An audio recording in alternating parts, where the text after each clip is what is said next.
कट्ठे वेख रसूल दे घर दियां नूं माई एक मदीने दी आमदी ए पखा जोल के सजदा पाक ताई दरन बंद पेयोश कर आमदी ए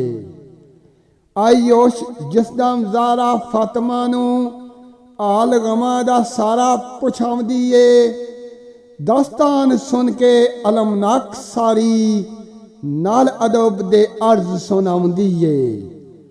हुकम होवे ते खबर लैन जावा माई नेक इजाजतां चावदी ए शाला खैरी थी में माई जा छेती ज़रा कुर्ब दे नाल फरमावदी ए मेरे बाबुल दी हैर दी खबर लियावी रो रो ज़ारा पैगाम गलावदी ए आखी बाबुल तेरे फराकी अंदोर बेटी तेरी पई जान गवांदी ए मेरा हाल दसी जो जो वेख्याई दसी दी जिस तरह कुर लावदी ए आखी चले यतीमी दा दाग किवें जिन्हों अम्मा दी याद तरपावदी ए मां भी तुसी ते तुसी ओ बाप मेरे मेरी जान जुदाई विच जावदी ए आखी मर मुक जाएगी दी तेरी मां सुनदियां अंजू बहावदी ए माई सुनदियां अंजू बहावदी ए दर्द बढ़िया ए लैके पैगाम फोरा माई अहद पहाड़ वाल जावदी ए अगे डिठा ते बाई शहीदी होया छेती कदम उथों अगे चावदी ए अगे नजर आया लाशा बाप दा सी पैर उथों भी अगे उठावदी ए अगे जहमा थी पुत्र बेताब दिठा नजर एक ओदे वल पावदी ए पानी गुट दा पुत्र सवाल कीता माई सीने विच दर्द दबावदी ए एक नजर करके जख्मी लाल वल्ले माई नजरों नू फौरां झुकावदी ए लै चली पैगाम सईदा दा और लफ्ज ना कोई ओलावदी ए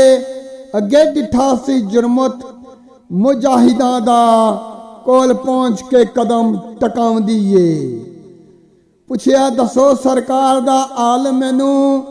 हैरी हुन आवाज ए आवदी ए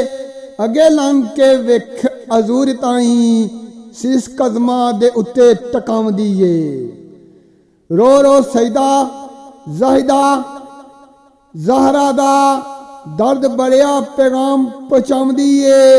सुन सुना के आका बेकरार आंदे जिवें जिवें माई अखवाल बतावदी ए आंदे पिया क्या हजूर अकराम माई सुनदियां कदम पड़तावदी ए दित्ती आन बशारत सी सईदा नू सुन के सईदा शुक्र बजावदी ए तदू आन आका मुस्तफा पहुंचे जरा खुशी आगार मनावदी ए लिपटी दौर के बाबल दे नाल सीने जरा होश आवास बन जावदी ए शफकत नाल हजूर ने प्यार दिता जरा रोंदी ते मुस्करावदी ए नाले अर्ज करके माई उसे ताई बाबल कोलों इनाम दिलावदी ए नबी पाक ने पूछया की चावे माई अदब थी अर्ज ओलावदी ए दिन अशर दे ज़ारा दा साथ चावे बांदी कुछ भी और ना चावदी ए कमली वाले ने क्या मंजूर सानू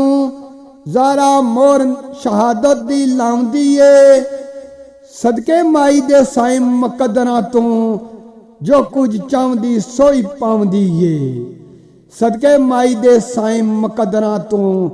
जो कुछ चावदी सोई पावदी ए।